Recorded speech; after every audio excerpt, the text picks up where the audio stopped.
संपूर्ण अंतःकरण केवल प्रियालालमय हो जाता है। यह हमारी साधना से नहीं, उनकी करुणा कटाक्ष से होगा। पर उनकी करुणा कटाक्ष उसी पर प्रकाशित होती है जो सारा प्रयत्न प्रियालाल के भजन में, प्रियालाल के अनुसार चलने में, प्रियालाल के अनुसार अर्थात प्रतिकूलस्य वर्जनम, प्रतिकूल आचरण हमसे ना बनने पावे, प्रयास हमारा, सफलता लाडली लाल की कृपा से। विषयों का इतना प्रबल आकर्षण होता है कि जो मंद बुद्धि हैं या मूढ़ बुद्धि हैं उनकी तो कोई बात ही नहीं है।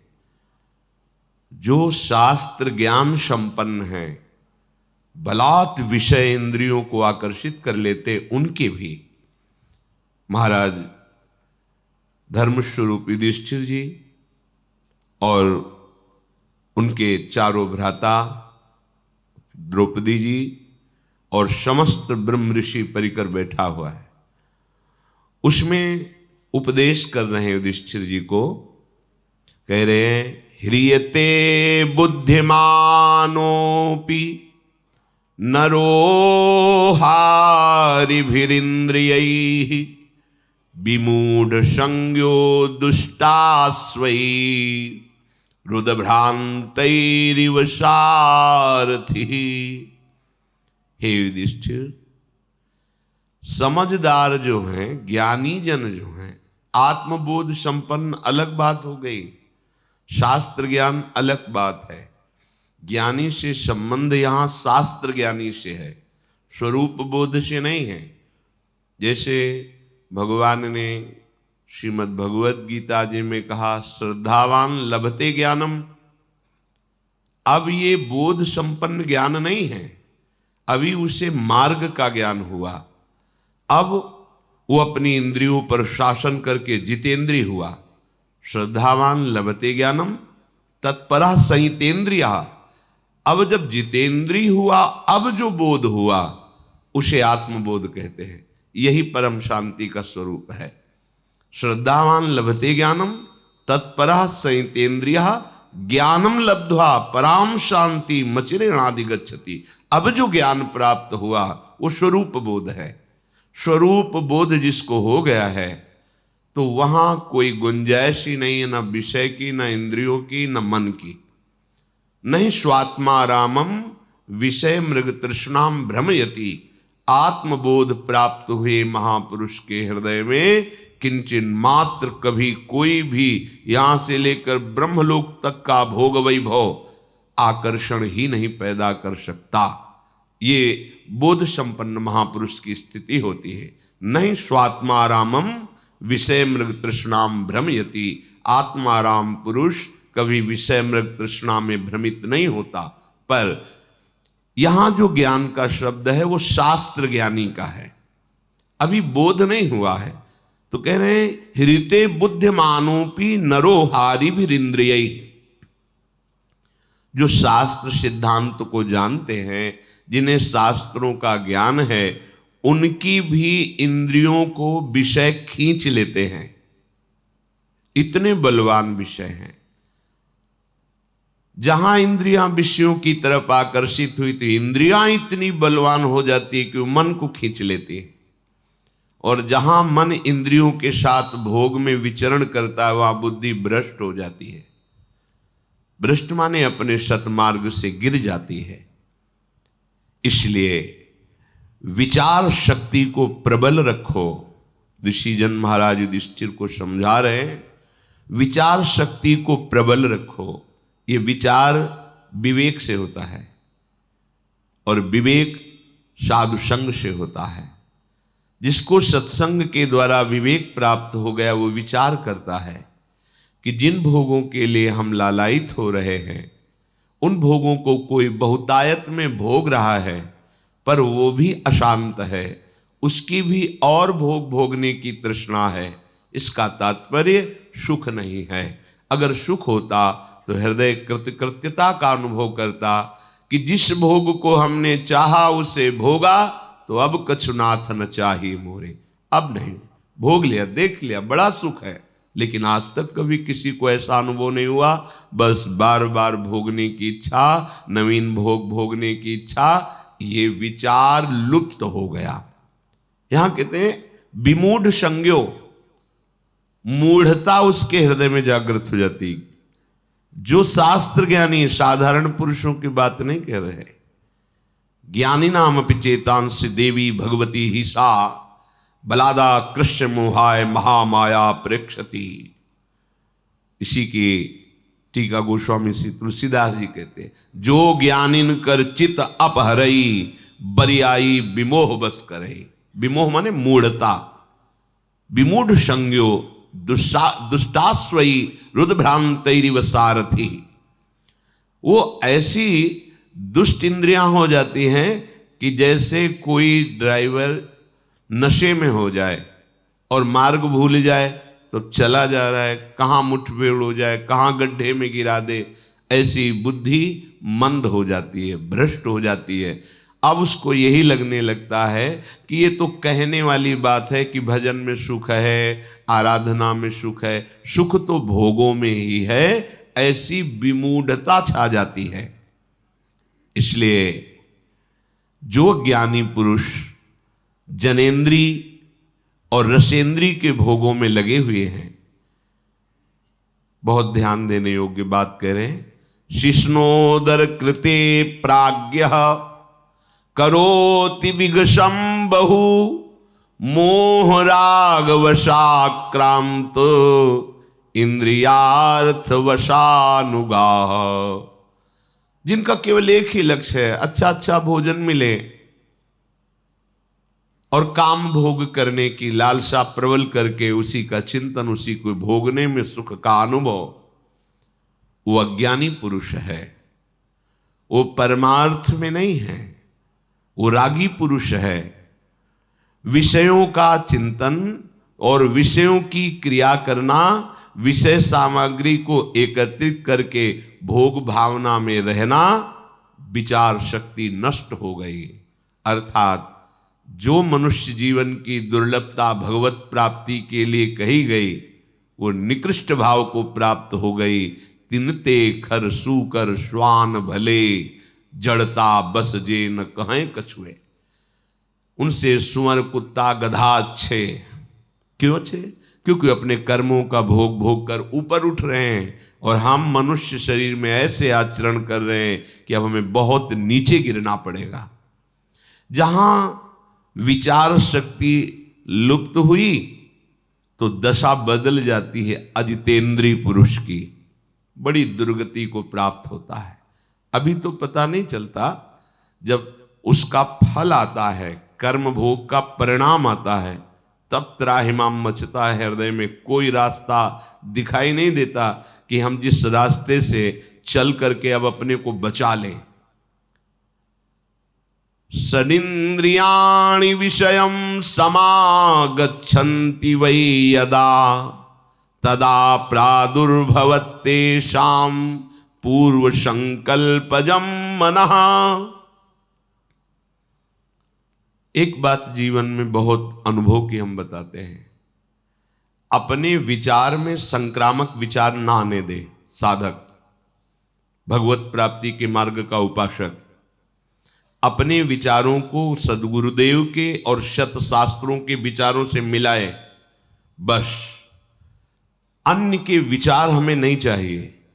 नहीं, हमारे विचार में संक्रामक भाव आ जाता है और वो हमको गिरा देता है। ये अपने जीवन का अनुभव कहते हैं। रिश्ते, नाते, संबंध, मित्रता, व्यवहार परमार्थ में नहीं चलता।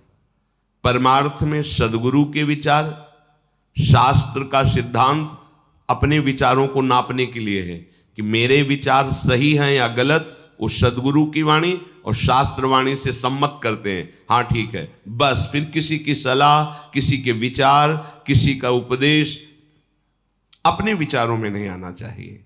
ये बहुत अनुभव की बात कहते हैं। इसमें आप सदैव सुखी रहेंगे, आपकी साधना बढ़ती चली जाएगी। नहीं, अलग अलग विचारधारा के जब हमारे अंदर वो विचार जाते हैं तो हमारी निष्ठा, हमारी श्रद्धा, हमारी साधना डगमगाने लगती है। बहुत, ये अनुभव की बात कहते हैं, उसकी व्याख्या करने की जरूरत नहीं, इस बात को केवल मान लीजिए। अपने विचारों को संक्रामक होने से बचाइए। अगर आपके विचार शिष्णोदर परायण पुरुषों के संग से संक्रामक हो गए तो आप चाहे जितने अच्छे साधक हो, आप भ्रष्ट हो जाएंगे।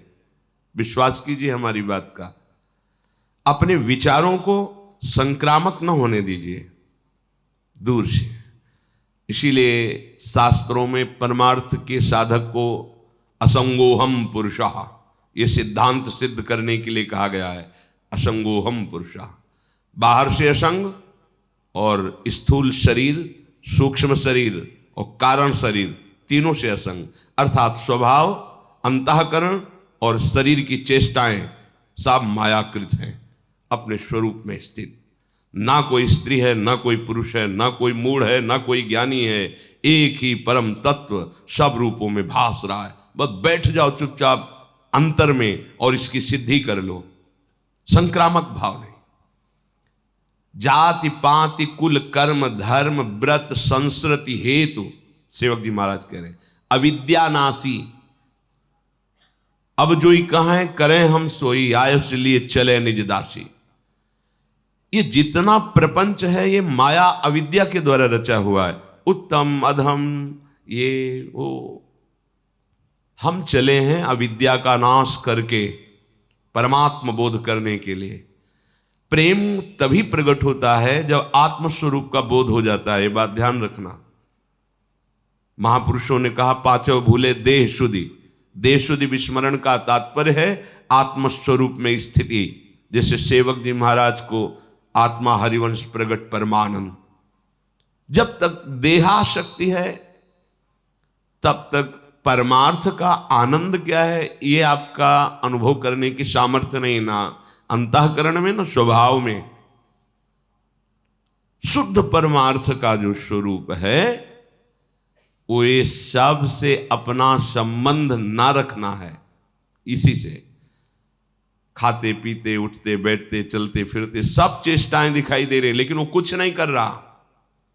इससे कोई संबंध, वो स्थिति होती है, तुम्हारी बातों से नहीं होगा, वो एक स्थिति होती है। यहां जो उपदेश दिया जा रहा है उसका भाव आंतरिक ये है कि जिन्होंने केवल इंद्रियों के भोगों को ही सुख माना है, ऐसे लोगों से संभाषण, ऐसे लोगों की सलाह, ऐसे लोगों के साथ उठना बैठना आपके विचारों में संक्रामक भाव पैदा कर देगा। जो आपने दृढ़ निश्चय किया है भगवत प्राप्ति का, उसमें बाधा पहुंच जाएगी। महापुरुषों ने तो इतना कहा सर्प का संग कर लेना ठीक है, लेकिन विषयी पुरुष का नहीं। गोस्वामी तुलसीदास जी ने तो कहा बरुभल बास नरक करता था, दुष्ट संग जनि देव विधाता। नरक का बास अच्छा है लेकिन विषयी पुरुष का संग अच्छा नहीं। बहुत सूक्ष्म विषय है। नरक के बाद से हमारे पाप नष्ट होते, लेकिन विषयी पुरुष के संग से पाप प्रवृत्ति बढ़ती है। सांप काटेगा तो उसके विष की औषधि भी है, या बहुत बहुत एक शरीर नष्ट होगा, लेकिन विषयों के संस्कार हजारों जन्मों तक हमें जलाते रहेंगे, जैसे अभी जला रहे हैं पीछे किए हुए विषय सेवन से। जब मन और पांचों ज्ञानेंद्रियां ये विषय भोग में प्रवृत्त हो जाती हैं, उस समय प्राणी के हृदय में भोगों का संकल्प दृढ़ होता है। संकल्प वासना प्रकट करती है, वासना से विचलित हो उठता है और वो बार बार भोगों में ही सुख ढूंढता है। यही समस्या है, यही बंधन है, यही माया है। बार बार इंद्रियों के साथ मन का भोगों में विचरण करना, इसी को रोकना साधना कहते हैं। मन जिस एक इंद्री के साथ जिस विषय का सेवन करता है उसी में उसको उत्सुकता प्राप्त होती, उत्साह प्राप्त होता है। यही उत्साह उसकी दुर्गति का कारण होता है। सूक्ष्मता से समझना। प्रार्थना है आप सबसे कि हम लोग किसी भी इंद्री के विषय को उत्साह पूर्वक ना भोगे, शास्त्र सम्मत भी। जैसे आपको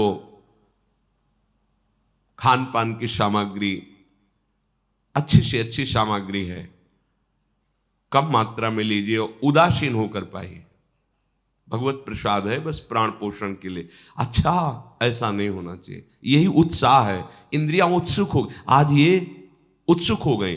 अब क्या हुआ, उत्साह के साथ जैसे गीली या गर्म मोम में तत्काल छाप लग जाती है, ऐसे आपके अंतःकरण में विषय रस की छाप और बढ़ गई और बढ़ गई। चले थे विषय रस मिटाने के लिए और हमारी उल्टा गति हो रही, विषय रस और पुष्ट हो रहा है। विषयों के प्रति उत्सुकता भर जाना। हमने देखा है महापुरुषों को, जब यमुना किनारे बिंदौर की तरफ भ्रमण कर रहे थे, हमारे दो ही मार्ग थे, गंगा का किनारा और यमुना जी किनारा। कभी किसी शहर किसी ग्राम में एक भी रात्रि रुकने का ऐसा कभी नहीं रहा। जहाँ तो कोई देवालय, यमुना किनारे या गंगा किनारे जब भ्रमण किया है, या गांव के बाहर कोई देवालय, उसमें रुकना। तब तक जब तक वृंदावन धाम में श्री जी ने कृपा नहीं, तब तक कभी भिक्षा नहीं मांगी। आकाश वृत्ति का ही आश्रय लिया, जो हमारे पास स्वयं आ जाएगा हम उसको पाएंगे, अन्यथा मांगने का शब्द नहीं था। क्योंकि यौवन अवस्था थी, नगर में प्रवेश होने से हमें डर लगता था, किसकी क्या भावना है, कैसा है। तो गंगा का किनारा हमारे लिए या यमुना किनारा, तो वहाँ एक परमहंस जी मिले, बड़ा दिव्य स्वरूप, कांतिमान तेजो में, एक अचला केवल नीचे, एक झोली जिसमें छांदोग्य उपनिषद, चश्मा और छड़ी, बस वही अचला ऐसे मच्छरों से बचाने के लिए ओढ़ लेते। 2 लंगोटी, एक अचला, एक छड़ी, एक चश्मा, छांदोग्य उपनिषद। ऐसा वैराग्य की देख के एकदम चित्त आकर्षित हो गया, और ब्रह्मबोध संपन्न महापुरुष। तो जैसे भंडारा हो रहा है, प्रयाग में कुछ दिन रुके थे उनके साथ, भंडारा हो तो खप्पर रखते थे, गए नारायण, नहीं स्वामी जी हमारे यहाँ तो बैठ के पवाया जाता है, तो नारायण अगर आपको देना है तो दे दीजिए, हम बैठेंगे तो नहीं। तो उनका ऐसा प्रभाव था कि सामने वाला फिर कुछ बोल नहीं सकता था। वो सब सामान, हाँ क्या है, अच्छा 2 पूड़ी डाल दीजिए, सब्जी डाल दीजिए, खीर इसी में डाल दीजिए, उसी खप्पर में सब डाल दिया जितना आवश्यक है, गए बैठ। यही स्वभाव, वस्तु का स्वाद नहीं, प्राण पोषण के लिए अन्न पा रहे हैं और प्राणों को आहुति देनी है प्रभु के चिंतन में। एक एक श्वास की आहुति बहुत बड़ी यज्ञ है। एक एक श्वास में हम अपने आराध्य देव का चिंतन कर रहे हैं, तो ये प्राणवायु का हवन हो रहा है पर ब्रह्म परमात्मा तत्व में। ये जो इंद्रियों के स्वाद में अपने लोग उछल जाते हैं, उत्साहित हो जाते हैं, ये हम अपने परमार्थ को नष्ट करते हैं, जान नहीं पा रहे। ध्यान रखना है, हमारे प्रभु का स्वभाव, आप जैसी इच्छा करोगे भजन करते हो पूर्ण हो जाएगी। जो इच्छा करी हो मन माही, हरि प्रसाद कछ दुर्लभ नाही। तुम जो चाहोगे मिलेगा। लेकिन बाबा जी बने हैं या परमार्थ मार्ग के पथिक बने, चाह मिटाने के लिए, चाह को पुष्ट करने के लिए, चाह बढ़ाने के लिए नहीं। इसमें आपको हट करना पड़ेगा। अलग अलग स्वाद लेने की चेष्टा छोड़िए। यही चेष्टा तुम्हें और इंद्रियों के भोगों में फंसा देगी। यही उत्साह तुम्हारे पतन का कारण होगा। भोग के लिए उत्साह होना ये परमार्थ विहीन अंतःकरण का लक्षण है। परमार्थिक का जो अंतःकरण है वो उत्कंठा पूर्वक भगवत चिंतन के लिए उत्साहित रहता है। अगर हमारा हृदय भोगों के लिए उत्साहित है तो तुम्हें जलन नहीं होती, तुमको क्लेश नहीं होता कि हम अपने मार्ग से विमुख उत्साह कर रहे हैं। जथा लाभ संतोष सदा काहो सो कछु न चाहूंगो। कोई कच्चा पक्का ये वो कोई मतलब नहीं। भाग्य प्रारब्ध के अनुसार या प्रभु के विधान के अनुसार जो है उसको उचित रूप, हाँ 2 रोटी डालिए, सब्जी डालिए, बस प्राण पोषण करना है और भगवत तत्व में लीन होना है। खा पी के खूब भोगों को थोड़ी भोगना है। और गृहस्थ धर्म में भी आवश्यकता अनुसार भोगों के सेवन का आदेश है। अगर आवश्यकता से विपरीत चेष्टा करोगे आहार विहार की, तो विपरीत चेष्टा फिर आपकी अन्य इंद्रियों की होगी, वह अधर्म हो जाएगा। चाहे जो कोई हो, अध्यात्म सुख लेना है तो इंद्रियों के भोगों में उत्साह न रखते हुए केवल प्राण पोषण या भगवत आज्ञा का पालन करने के लिए, चाहे वो गृहस्थ हो या विरक्त हो, जैसा शास्त्र सिद्धांत है उसके अनुसार चले, उत्साह पूर्वक भजन करने में वृत्ति लगनी चाहिए। अधिक से अधिक वो 11 माला जपता है तो हम 21 माला जपे, 51 माला जपे, अधिक से अधिक उत्साह हो नाम कीर्तन में, वाणी गायन में, संयम में, कम सोने में, कम खाने में, कम बोलने में, इसमें उत्साह हो। उत्साह पूर्वक प्रपंच वार्ता करने में, प्रपंच चिंतन करने में, भोगों को भोगने में, यह अध्यात्म मार्ग के पथिक का लक्षण नहीं।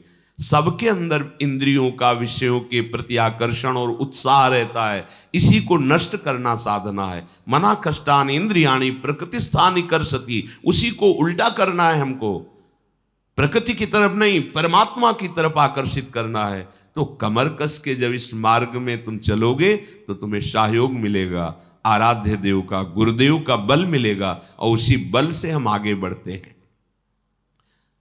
तो मन जिस इंद्री के विषयों का सेवन करने जाता है उस विषय में वो उत्साहित हो जाता है, सब देखो हृदय में, और वही उत्साह दृढ़ चिन्ह बना देती, संस्कार बना देती भोग के। और भोग उपभोग में प्रवृत्त होते होते वो अपने स्वरूप को भूल जाता है, उद्देश्य को भूल जाता है, ऐसा होता है। ततः संकल्प बीजेन कामेन विषयेषु भी विद्धा पतति लोभाग्नौ ज्योतिर्लोभात् पतंगवत्। अब उसका संकल्प पे संकल्प बनता रहता है भोगों का, आज ये भोगा कल वो भोगेंगे, ऐसा अगर मिले तो अच्छा है, ऐसा भोगे तो अच्छा है। अब वो संकल्प विषय रूपी बाणों से अंतःकरण को बींध देता है, कसक्त जलता रहता है हर समय, भोगते हुए भी भोग की इतनी वासना बढ़ जाती है कि इंद्रियां काम नहीं करती और तृष्णा बढ़ गई, कितनी दुर्दशा। बोले वो ऐसे नष्ट हो जाता है जैसे पतंगा तेज के आलिंगन करने के लिए भस्म हो जाता है दीपक में या अग्नि की लौ में जाकर के। एवं पतति संसारे तासु तास्वि योनिषु अविद्या कर्म तृष्णाभिर भ्राम्यमाणोथ चक्रवत। अब ये चक्र चल गया, भोग भोग से संस्कार, तृष्णा, वासना, कामना, इस प्रकार ये अविद्या और भोग कर्म का तृष्णा द्वारा ऐसे चक्र की रचना हुई कि अब वो संसार में बार बार नीच योनियों में जन्म लेता रहता है और महान दुख प्राप्त करता है। ब्रह्मा से लेकर तृण पर्यंत प्राणियों में, जल में, भूमि में, आकाश में वो बार बार जन्म लेता है, पर वो परमानंद की प्राप्ति नहीं कर पाता है। हे युधिष्ठिर, ये अविवेकी पुरुष की गति है, तुम विवेकवान हो, सुनो विवेकी पुरुषों की गति क्या होती है। जिसने निश्चय कर लिया है कि इस जन्म में मेरा कल्याण निश्चित है, मैं अब मोक्ष चाहता हूं, मुक्त होना चाहता हूं इन भोगों से, मैं भगवत प्रेम चाहता हूं, ये विवेकी पुरुष की चाह है। वेद की आज्ञा है कि यह कर्म करो और यह कर्म ना करो। अतः जो धर्म पूर्वक गुरुजनों की आज्ञा का पालन करने के लिए अहंकार से नहीं, अहंकार शून्य होकर कर्तव्य गुरुदेव की आज्ञा का पालन करने के लिए करता है, अनुष्ठान करता है, वो विवेकवान कहा जाता है। हम जो आचरण कर रहे हैं अपने बल से नहीं कर रहे, अपनी गुरु कृपा से कर रहे हैं। हम जो कर रहे हो हमारा संकल्प नहीं है, हमारे गुरुजनों का आदेश है कि आपको ऐसा जीवन, ऐसी दिनचर्या, उन्हीं के बल से, उन्हीं के आदेश से, तो अहंकार होगा ही नहीं, क्योंकि हम करता ही नहीं है। अगर हम करता होते तो पहले कर लेते। अब जो हमारे द्वारा हो रहा है ये हमारे ऊपर गुरु कृपा है, हमारी लाडली की कृपा है। सदैव अपने आराध्य देव का नाम जप और आराध्य देव संबंधी सदग्रंथों का अध्ययन, और अपने पास जो सुख सामग्री है वो मेरी नहीं है, वो सेवा के लिए है। और आए हुए प्रत्येक आंतरिक और बाह्य कष्ट को सहना, आंतरिक कामादि वेदना को, बाहर से गाली, निंदा, प्रतिकूलता, अपमान। कल एक उपासक प्रश्न करते समय रो दिए कि जब से मैंने भक्ति शुरू की तो कोई रिश्तेदार, कोई संबंधी, परिवार वाला हमें प्यार ही नहीं करता। वो दुख हम आपसे कह रहे हैं, क्या करें अब हम? ये तो भक्ति का फल है। आपको तो नाचना चाहिए, आनंदित होना चाहिए।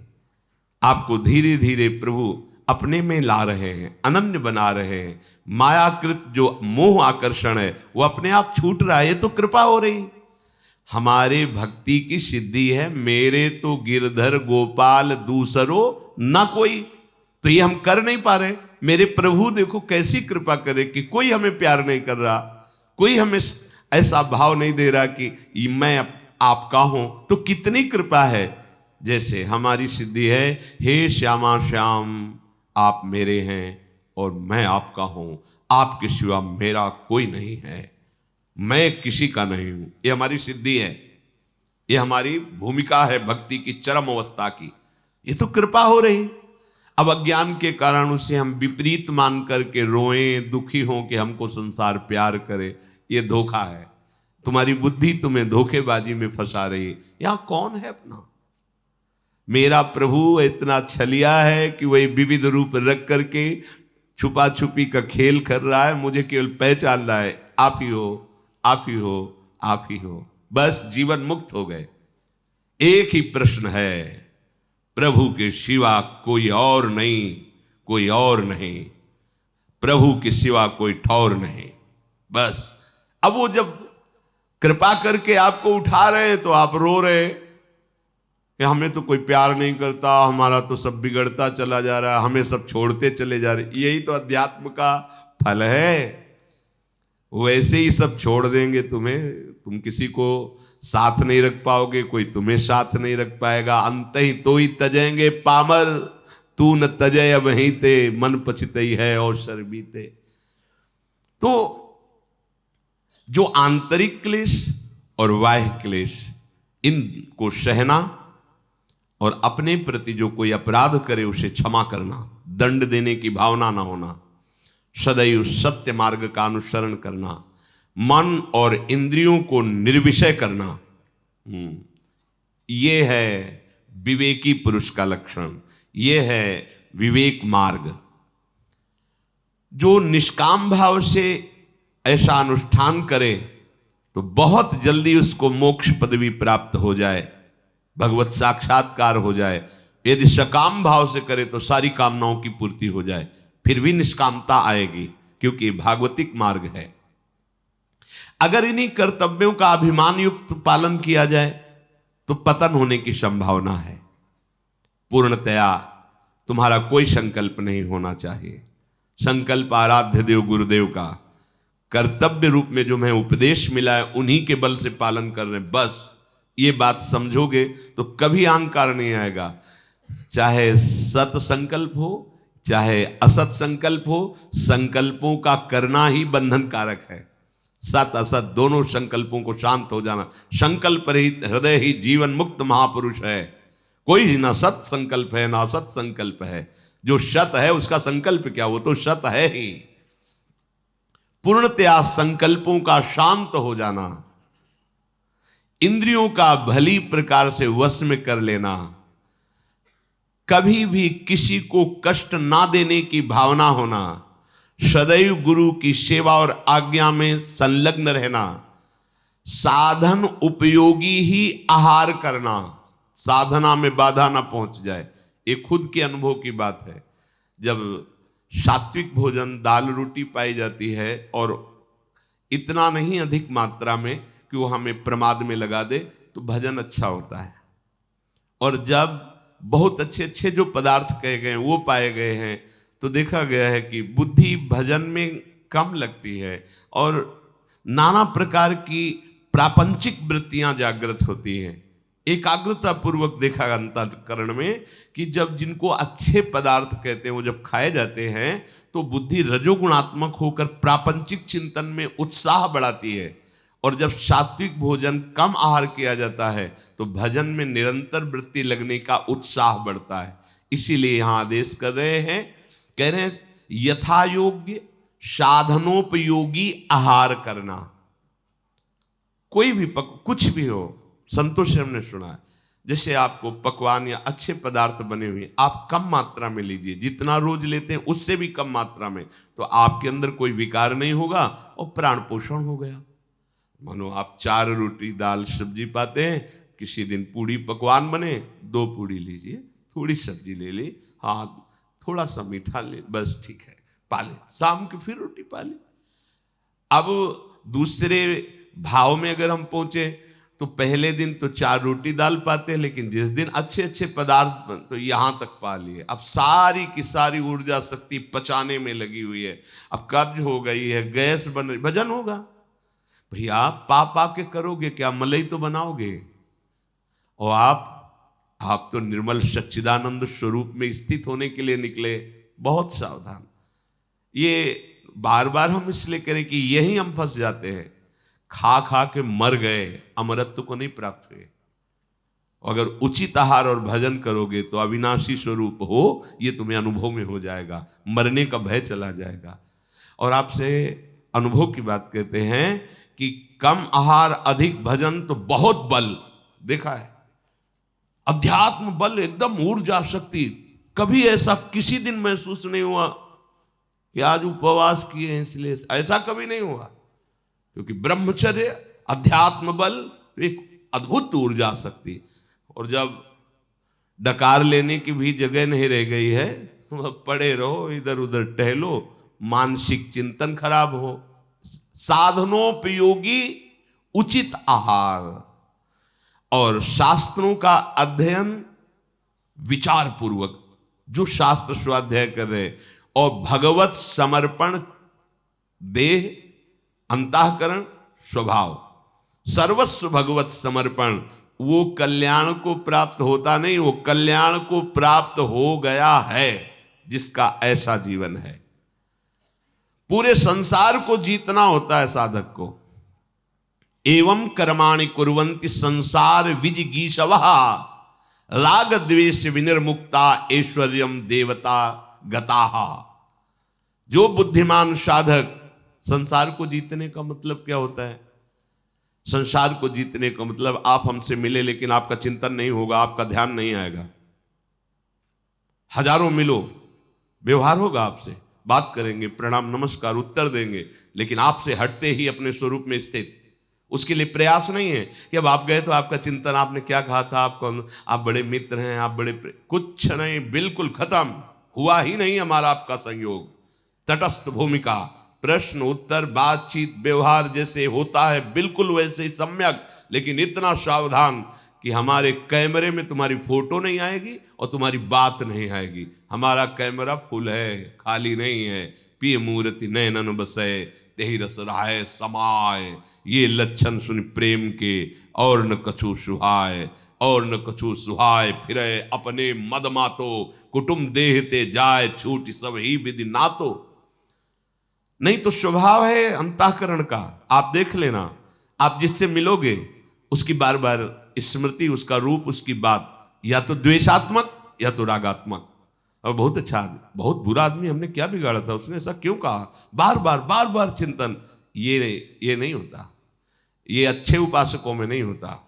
विवेक रूपी कैंची साथ रखी जाती है, बात किया वहीं काट दिया, उसका चिंतन नहीं। अगर कुछ 1 मिनट, 1.5 मिनट, 2 मिनट तो आप कमजोर साधक हो, और घंटों तो आप समझो कैसे साधक हो, और सालों। उसने हमको ये कहा था, संसारी पुरुष होता जीवन भर याद रखता है, और इसने हमको गाली दी थी, फंसेगा कभी, ये सब नहीं। परमार्थ का पथिक, संसार को इसे जीतना कहते हैं। विषय मिला, आज बहुत अच्छा था, वो चटनी बहुत अच्छी थी, वो समोसा बहुत, वो चीज नहीं, प्रभु के विधान के अनुसार जो मिला उसको उदासीन होके पास, उसकी कभी चर्चा नहीं, उसकी कभी स्मृति नहीं।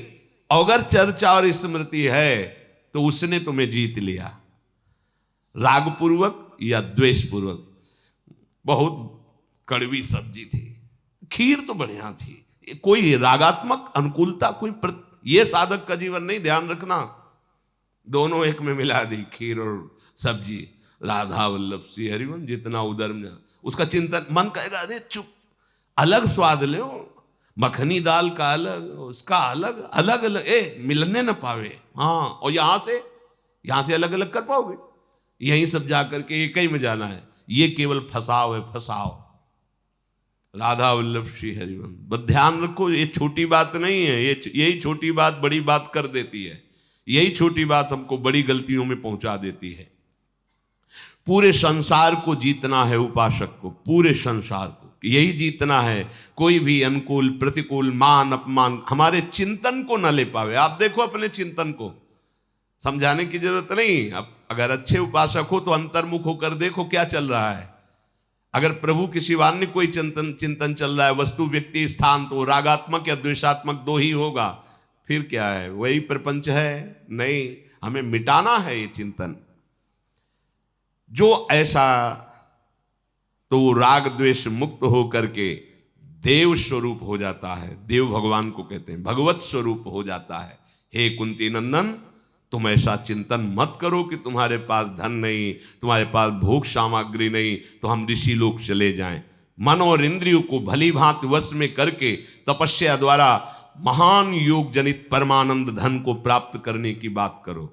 ऐसा ऋषियों ने जो उपदेश किया, तो महाराज युधिष्ठिर ने पुनः सबको प्रणाम करके कहा कि हे ब्रह्म ऋषियों, मैं आपके पालन पोषण की बात सोचकर ऐसा बोल रहा हूं। मुझे धन की प्रियता नहीं है, भोगों की प्रियता नहीं है, पर मैं आप सबका त्याग भी नहीं करना चाहता, पर आप सब भूखे रहें ये भी मुझे, इसलिए मैं आपसे प्रश्न किया कि आप लोग कृपा करके चले जाएं, जिससे हमें ये दुख ना हो कि आपकी हम सेवा। 10,000 ब्रह्म ऋषि, धर्मात्माओं में परम श्रेष्ठ युधिष्ठिर ने जब ऐसा कहा तो धौम्याचार्य जी खड़े हुए और मौन रह करके थोड़ी देर विचार किया। फिर ब्रह्म ऋषियों की सभा में कहा, धौम्य बोले, राजन, संपूर्ण सृष्टि के अन्नदाता भगवान सूर्य हैं।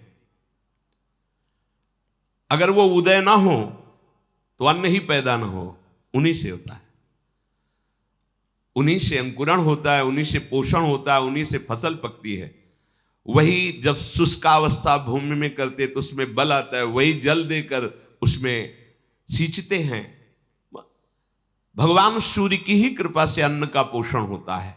सूर्य तेज को प्रकट करके शुष्क बनाता है भूमि को, और उसमें बल वर्धन करके बीज उगने की शक्ति देता है। फिर जल वर्षा करके अन्न और औषधियों की वृद्धि करता है। फिर अपने तेज से उसी को पका करके प्राणियों के पोषण के योग्य बनाता है।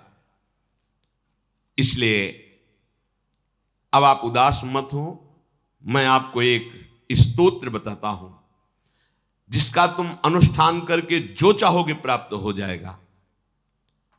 धौम्य जी ने आचमन किया और भगवान सूर्य को प्रणाम करके ये स्तोत्र बताया।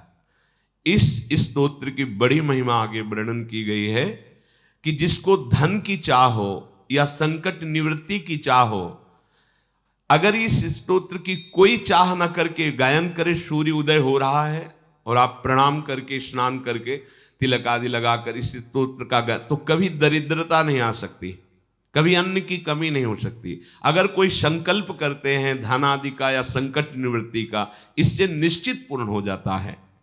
धौम्य जी ने आचमन करके भगवान सूर्य को प्रणाम करके ऋषियों की सभा में कहा कि ये स्तोत्र, इसमें 108 नाम भगवान सूर्य के हैं। सूर्यो यमा भगवत तृष्टा पुरुषा कहा, सविता रवि गभीस्तमानजः कालो मृत्युर्धाता प्रभाकरः, पृथिव्यापश्च तेजश्च खं वायुश्च परायणं, सोमो बृहस्पतिः शुक्रो बुधोंगारक एव च, इंद्रो विवस्वान् दीप्तान् शुचिः सौरिः शनैश्चरः, ब्रह्मा विष्णुश्च रुद्रश्च स्कंधो वै वरुणो यमः, वैद्युतो जाठरश्चाग्नि रैन्धनस्तेजसां पतिः धर्मध्वजो वेदकर्ता वेदांगो वेदवाहनः कृतं त्रेता द्वापरश्च कलिः सर्वमलाश्रयः कलाकाष्ठा मुहूर्ताश्च क्षपायामस्तथा क्षणः संवत्सर करो स्वत्थः कालचक्रो विभावशुः पुरुषः शाश्वतो योगी व्यक्ता व्यक्तः सनातनः कालाध्यक्षः प्रजाध्यक्षो विश्वकर्मा तमोनुदः वरुणः सागरोऽंशुश्च जीमूत जीवनोरिहा भूताश्रयो भूतपतिः सर्वलोक नमस्कृतः सृष्टा संवर्तको वह्निः सर्वस्यादिर्लोलुपः अनन्तः कपिलो भानुः कामदः सर्वतोमुखः जयो विशालो वरदः सर्वधातुनिषेचिता मनः सुपर्णो भूताधिः शीघ्रगः प्राणधारकः धनवन्तरिर्धूमकेतु रादिदेवोदितेषुतः द्वादशात्मारविन्दाक्षः पिता माता पितामह स्वर्गद्वारं प्रजाद्वारं मोक्षद्वारं त्रिविष्टपं देहकर्ता प्रशान्तात्मा विश्वात्मा विश्वतोमुखः चराचरात्मा सूक्ष्मात्मा मैत्रेयः करणान्वितः एतद्वै कीर्तनीयस्य सूर्यस्यामित तेजसः नामाष्टशतकं चेदं प्रोक्तमेतत् स्वयंभुवा। ये स्तोत्र सुनाया और कहा इस स्तोत्र का गायन करके भगवान सूर्य को प्रणाम करते हुए आप आराधना कीजिए, आपको जो चाहिए वो प्राप्त हो जाएगा। जो मनुष्य सूर्योदये यः सुसमाहितः पठेत सा पुत्रदारान् धनरत्न संचयान् लभेत जाति स्मरतां नरः सदा धृतिं च मेधां च सविन्दते पुमान्। जो मनुष्य सूर्योदय होते हुए भगवान सूर्य के सामने स्नान आदि अपनी दिनचर्या करके और हाथ जोड़ करके ऐसा स्तोत्र गायन करेगा, वो जो चाहेगा पुत्र धन स्त्री रत्न और भी जो सामग्री स्मृति धैर्य उत्तम बुद्धि सब जो चाहेगा भगवान सूर्य उसे प्रदान करेंगे। अब आप शराब पिएंगे मांस खाएंगे तो आपकी हिम्मत ही नहीं है कि आप ऐसा कर ले, नहीं कर पाएंगे और करेंगे भी तो सिद्ध नहीं होगा। असुर भी जब कोई सिद्धि प्राप्त करना चाहते थे तो ऋषियों की भांति दिनचर्या होती थी। आज दिनचर्या क्या, सूर्य भगवान उदय होकर के मध्याह्न की तरफ जा रहे तब लोग उठते हैं तो क्या दरिद्रता आयुहीनता अकाल मृत्यु ये सब बढ़ती है, बुद्धि भ्रष्ट होती है, लोगों को पता नहीं है। जैसी दिनचर्या जी रहे हो ये तुम्हारे रोग बढ़ाने वाली, शोक बढ़ाने वाली, दरिद्रता पैदा करने वाली, बुद्धि भ्रष्ट करने वाली है। भुवन भास्कर त्रिभुवन को पावन करने वाले साक्षात भगवान पधार रहे और तुम सो रहे हो, ऐसी कैसी दिनचर्या है? नहीं, भगवान सूर्य के उदय होने के 48 मिनट 2 घड़ी पहले हर व्यक्ति को उठ जाना चाहिए। कम से कम भले साधक नहीं हो तो उठ जाओ, बैठकर भगवान नाम जप करो, स्नान आदि करके उनको अर्घ्य दान करो, प्रणाम करो। इससे आपकी आयु बढ़ेगी, आपकी स्त्री बढ़ेगी, आपकी बुद्धि ठीक रहेगी। और अगर कहीं ये स्तोत्र गायन कर ले तो कह रहे जो कामना करोगे उसकी पूर्ति हो जाएगी। महाराज युधिष्ठिर ने गंगा स्नान किया, फिर गंगा जल का आचमन करके और इस स्तोत्र का गंगा में खड़े होकर के जप किया। भगवान सूर्य की आराधना की और जब स्तोत्र पूर्ण हो जाता तब हाथ जोड़कर प्रार्थना करते, हे प्रभु आपका उदय संसार के अंधकार को नष्ट करने के लिए है। आपकी कृपा से ही बुद्धि प्रकाशित होती है और भगवान में लगती है, धर्म का पालन होता है। आपकी कृपा से ही अर्थ और काम संबंधी कर्मों में प्रवृत्ति होती है। यदि आप उदय ना हो तो कोई भी कार्य नहीं बन सकता। हे नाथ, आप हम पे कृपा करो। भगवान सूर्य जब देखा कि युधिष्ठिर जी अनन्य भाव से सूर्य भगवान की उपासना कर रहे हैं तो प्रकट हो गए। वो गंगा जी में खड़े इसी स्तोत्र का जप करते थे। पांडु कुमार युधिष्ठिर ने देखा कि मूर्तिमान तेजः स्वरूप भगवान भास्कर सामने प्रकाशित है, मानो महान प्रज्वलित ज्वाला हो, ऐसा तेज भगवान सूर्य का। भगवान सूर्य प्रकट होकर बोले, धर्मराज, तुमने जो इस स्तोत्र का गायन किया मैं बहुत प्रसन्न हुआ। तुम्हें अन्न ही तो चाहिए ना, लो, गृहीष्व पिठरम ताम्रम मया दत्त नराधिपो यावद वर्ष्यति पांचाली पात्रेणानेन सुव्रत। युधिष्ठिर, ये बटलोई लो। देखने को तो ये छोटी सी दिखाई दे रही है, ताम्रपात की, पर इसमें तुम फल मूल सब्जी पेय रस जो चाहोगे, जितना चाहोगे उतने को पवा सकते हो। सिद्ध बटलोई, न गैस की जरूरत है, न चूल्हा की, न कोई बनाने की जरूरत है। जो चाहोगे कि उसी बटलोई से सब्जी, उसी से खीर, उसी से जूस, जो चाहोगे सब उसी से निकले। अपने लोगों को चाहिए क्या? हाँ, जरूरत नहीं रहेगी, लेकिन अपने लोगों को ऐसी जगह पहुंचना है कि इस बटलोई की जरूरत नहीं है। हाँ, चंपक लता जी जो चिंतन करती हैं वही पदार्थ श्री जी की सेवा में पहुंचता है। वहां भी थोड़ी कि सिलेंडर खत्म हो गया, ललिता जो जल्दी ऐसा तो नहीं है। वहां जो चिंतन करती हो, और जो भी प्रसाद है पाने में प्रियाजू का उच्छिष्ट अमृत है, पर न मल है, न मूत्र है, न विकार को प्राप्त होता है, चिदानंद। तो अपने को बटलोई की जरूरत नहीं, जितनी श्वासें हैं राधा राधा करके पूरी करना है और अपनी श्री जी के पास चलना है। और जब तक द्रौपदी जी नहीं पा लेती तब तक है, जहां द्रौपदी जी पाई फिर आगे कुछ नहीं निकलेगा। जब तक पवाना है द्रौपदी जी ना पाए, और जहां द्रौपदी जी ने प्रसाद पाया, क्योंकि बाद में द्रौपदी जी पाती थी, फिर इसके बाद उसमें नहीं निकलेगा। महाराज सूर्य भगवान इतना कहकर अंतर्ध्यान हो गए। अब तो बड़ी प्रसन्नता हुई कि जो समस्या थी कि 10,000 ब्रह्म ऋषि साथ चल रहे हैं और उनको कैसे भोजन पवाएंगे, तो ये जो स्तोत्र का अगर संध्या, जो प्रातःकालीन और सायंकालीन, इन दोनों संध्याओं में जो इसका पाठ करेगा, वो कितने भी बड़े बंधन में पड़ा हो उसका बंधन नष्ट हो जाएगा। कोई भी बंधन, नाना प्रकार के सांसारिक बंधन भी होते हैं, उन बंधनों से मुक्त हो जाएगा। भगवान सूर्य से वर प्राप्त करके युधिष्ठिर जी गंगा जी से बाहर निकले बटलोई लेकर, और धौम्याचार्य जी के चरणों में प्रणाम किया, भाइयों को हृदय से लगाया। द्रौपदी ने युधिष्ठिर जी को प्रणाम किया। पांडुनंदन युधिष्ठिर जी ने बटलोई रखी, और जो जो चाहा तो उसमें सब प्रकार के 56 भोग तैयार, जो चाहो परसते जाओ। चार प्रकार के अद्भुत चोष्य भोज्य, ऐसे जो वो सब पदार्थ उसमें। ब्राह्मणों ने खूब दिव्य भोग पाया। युधिष्ठिर जी ब्राह्मणों को पवाकर, भाइयों को पवाकर पाए। उसके बाद द्रौपदी जी ने पाया। द्रौपदी जी के पा लेने के बाद पात्र में कोई भी अन्न नहीं, कुछ भी। ये वरदान है, कर तुम अकर तुम अन्यथा कर तुम, सर्व समर्थ भगवान को कहते हैं। वरदान के बाद भी निकाल दिया उसमें शीत, जब वो दुर्वासा का प्रसंग आता है। तदनंतर अब ब्राह्मण समुदाय, ब्रह्म ऋषियों का समुदाय और धौम्य जी के साथ पांडव वहां से चले काम्यक वन से।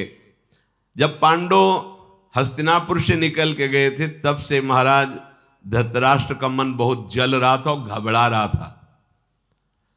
अगाध बुद्धि महात्मा विदुर को बुलाया, और धृतराष्ट्र जी ने कहा कि मुझे पता है विदुर जी, तुम्हारी बुद्धि शुक्राचार्य जी के समान परम प्रवीण और धर्म की ज्ञाता है। सूक्ष्म से सूक्ष्म बात को आप जानते हैं।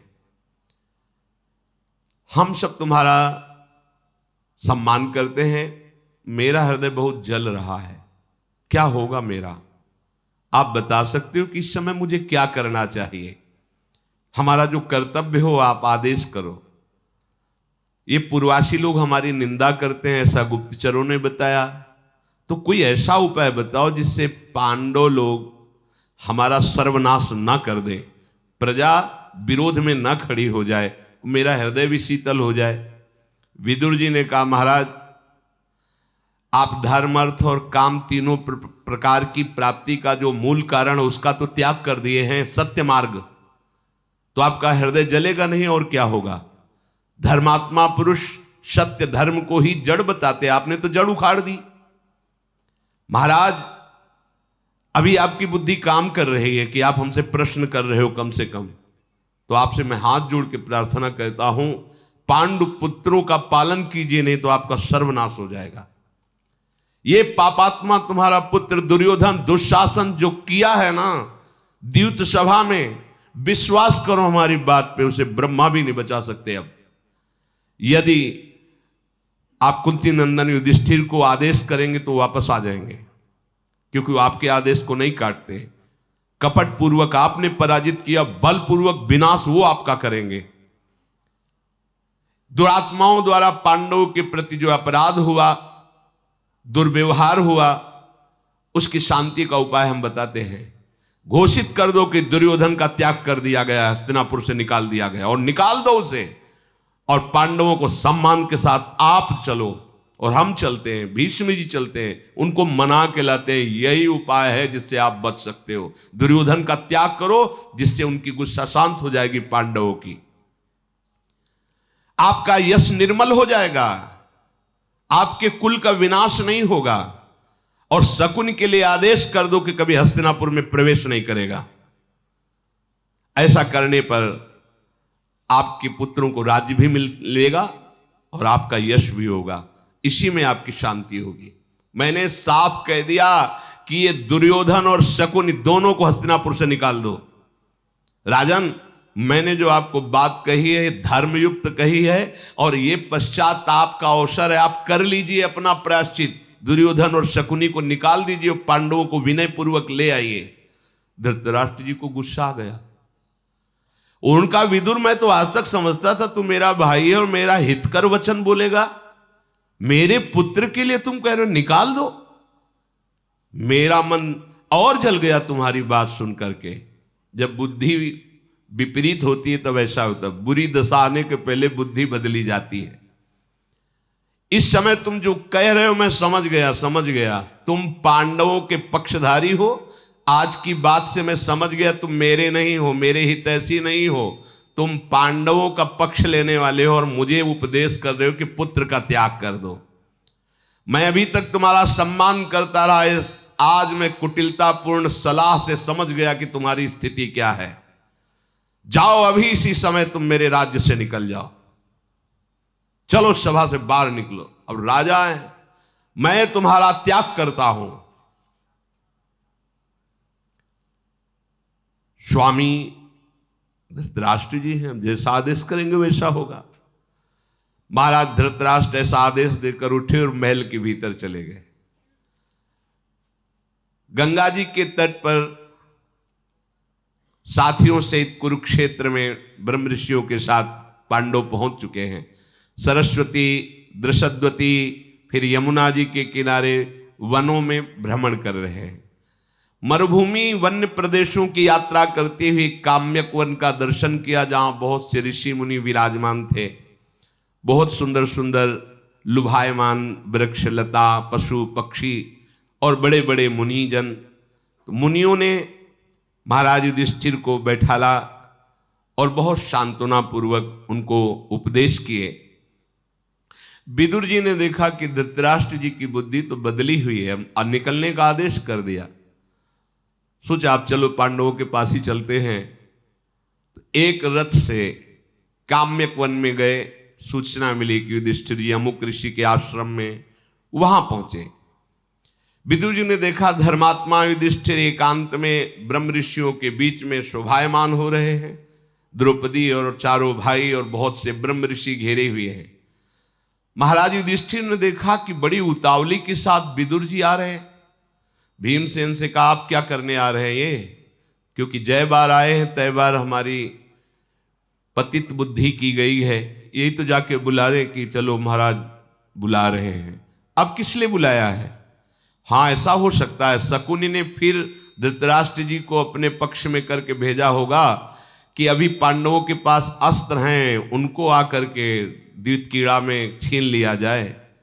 भीमसेन ने कहा कि अगर कहीं ऐसा कुछ आदेश है तो अब हम आपका आदेश नहीं मानेंगे, आगे हमें जो करना है वो हम कर देंगे। अब हम ये नहीं मानेंगे कि हमारे अस्त्र क्रीड़ा में लगा दिए जाएं, फिर हम क्या कर सकते हैं।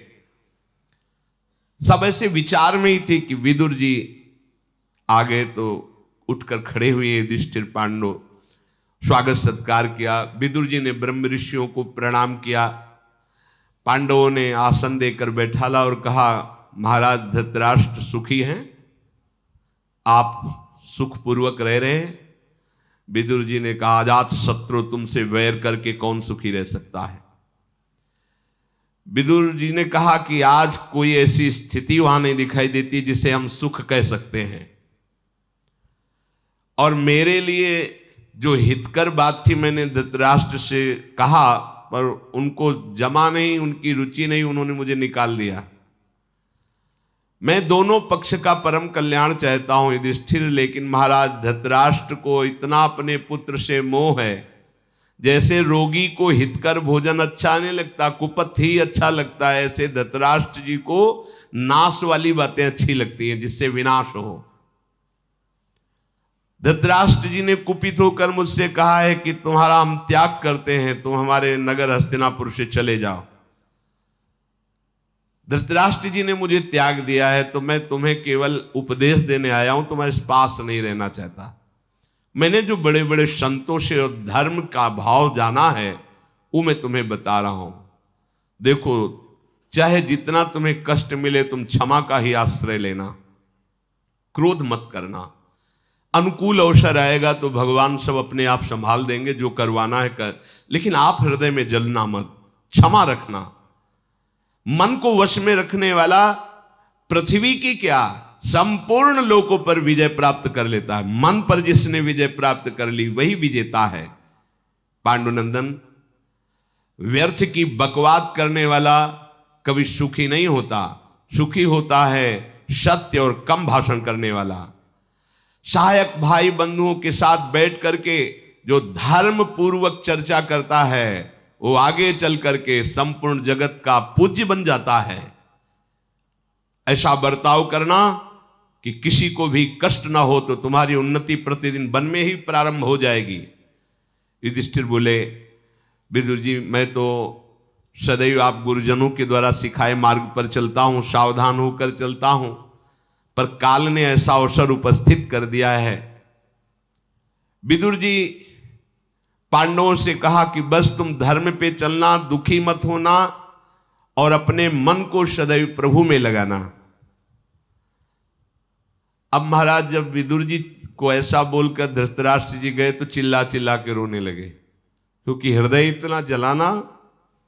सोचा कि अरे इतना बड़ा महामंत्री और मेरा भाई विदुर जी छोटे भाई भी है, भगवान व्यासदेव जी के द्वारा धृतराष्ट्र पांडु और विदुर जी का प्रादुर्भाव हुआ है। ये मेरी बुद्धि को क्या होता जा रहा है, ये अधर्म मेरे से क्यों हो रहा है।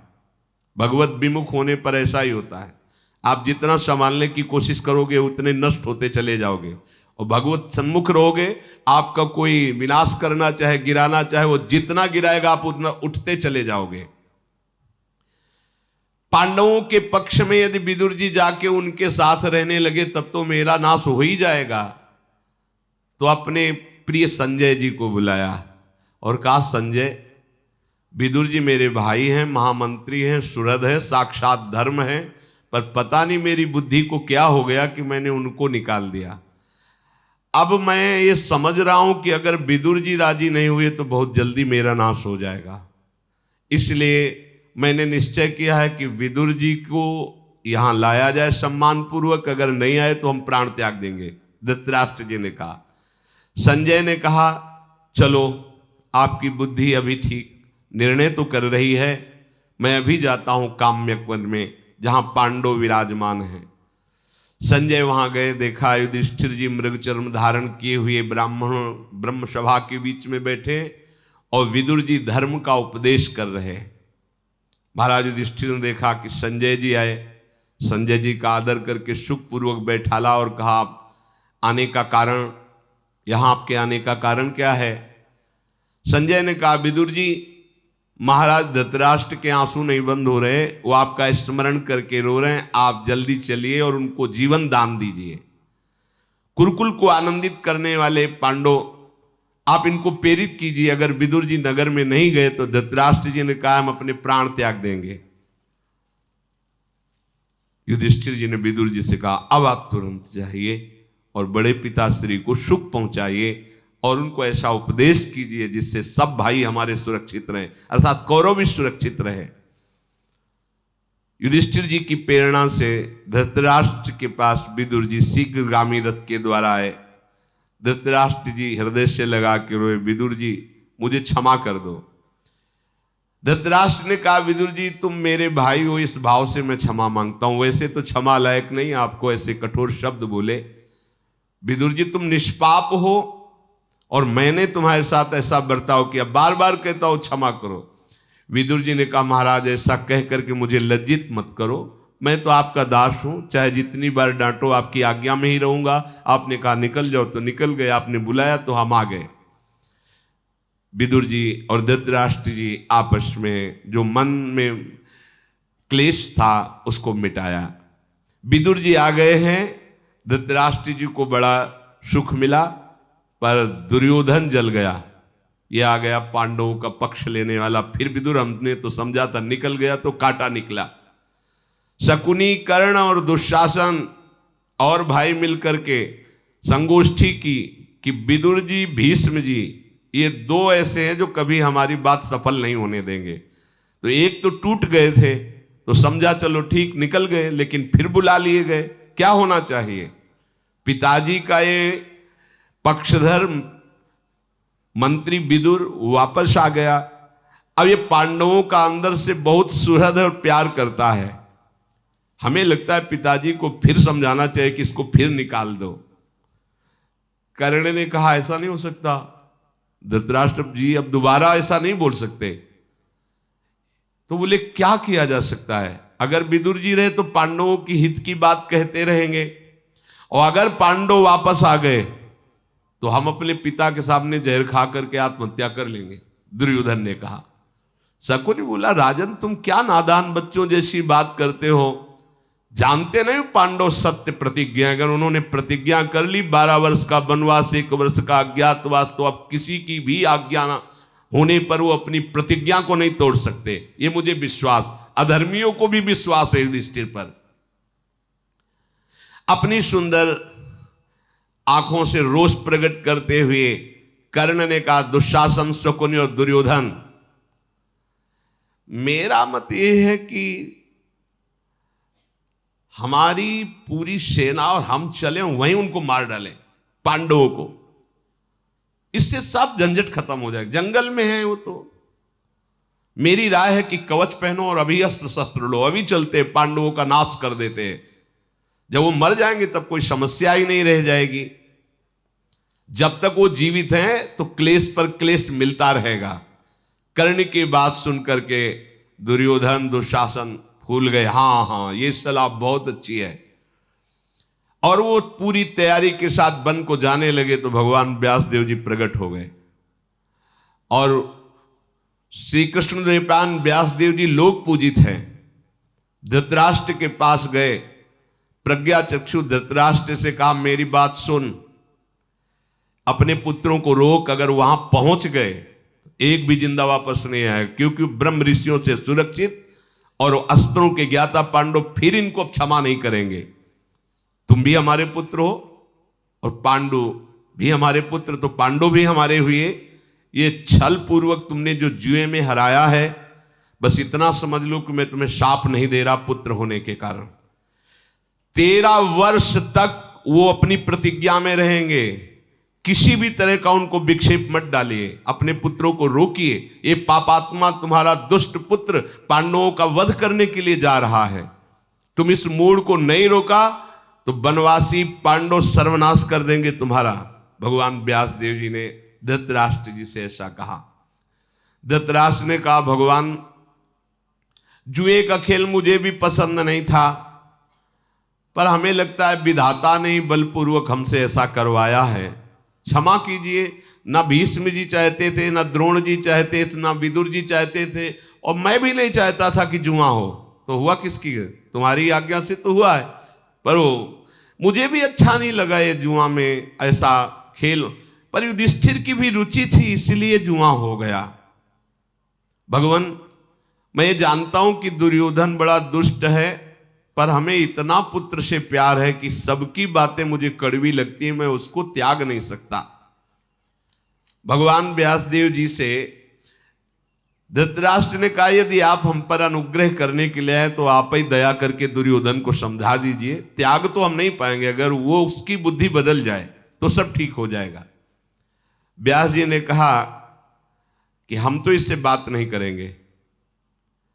दुष्टात्मा पुरुषों का ऐसा सौभाग्य नहीं होता कि महापुरुष उनसे संभाषण करें।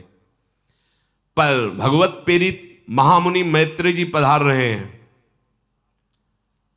और वो पांडवों से पहले मिलकर आ रहे हैं, तो मुझे लग रहा है कि वो आपको उपदेश देने आ रहे हैं। आप उनके उपदेश का अक्षरशः पालन करना। ऐसा कहकर के भगवान व्यासदेव जी अंतर्ध्यान हो गए। उसी समय महान तेजो में मैत्रेय मुनि पधारे, जो सदैव निर्भय, निशंक, निशोक, कभी एक शब्द भी मिथ्या नहीं, जिनके एक क्रिया भी मिथ्या नहीं, वहां आए। आते ही धृतराष्ट्र ने खड़े होकर के उनका सम्मान किया, अर्घ आदि दे करके। जटा तेजोमयी अग्नि की लपटों के समान मृगचर्म धारण किए हुए आकर कहा, महाराज, मैंने सुना है कि तुम्हारे पुत्रों की बुद्धि भ्रष्ट हो गई है और जुआ रूपी अनीति में प्रवृत्त करके पांडवों को भारी भय उपस्थित किया है, इसलिए मैं तुम्हारी दुर्दशा को तुम्हें बताने आया हूं। तुम्हारे ऊपर मेरा स्नेह है, धृतराष्ट्र से कहा, क्योंकि तुम भगवान व्यासदेव जी के पुत्र हो। महाराज, ये भीष्म और द्रोणाचार्य और इन बड़े बड़े बुजुर्गों के होते हुए ऐसी अनीति सभा में द्रौपदी को लाकर निर्वस्त्र करने की चेष्टा तुम्हारे होते हुए भी, तुम्हारी सभा में डाकू ही डाकू हैं। मैत्रेय जी ने कहा, ये डाकुओं जैसा बर्ताव जो चोरों जैसा हुआ है, इस ये तपस्वियों की सभा में निंदा के पात्र बन गए हो तुम। जितने भी भारत के ब्रह्म ऋषियों सब तुम्हारी निंदा करते हैं। तदनंतर धृतराष्ट्र जी तो कुछ बोले नहीं। मैत्रेय जी ने देखा कि गर्म में बैठा हुआ अभिमान में दुर्योधन है, तो मुड़े आसन से, और महाबाहु दुर्योधन, तुम बात को समझने वालों में हो, इसलिए मैं तुम्हारे हित की बात कह रहा हूं। ये जो पांडवों से तुमने द्रोह ठान रखा है, ये कुरुकुल का नाश करने वाला है। सबके सब सत्यव्रतधारी हैं पांडव, जिनका पौरुष अप्रमेय है।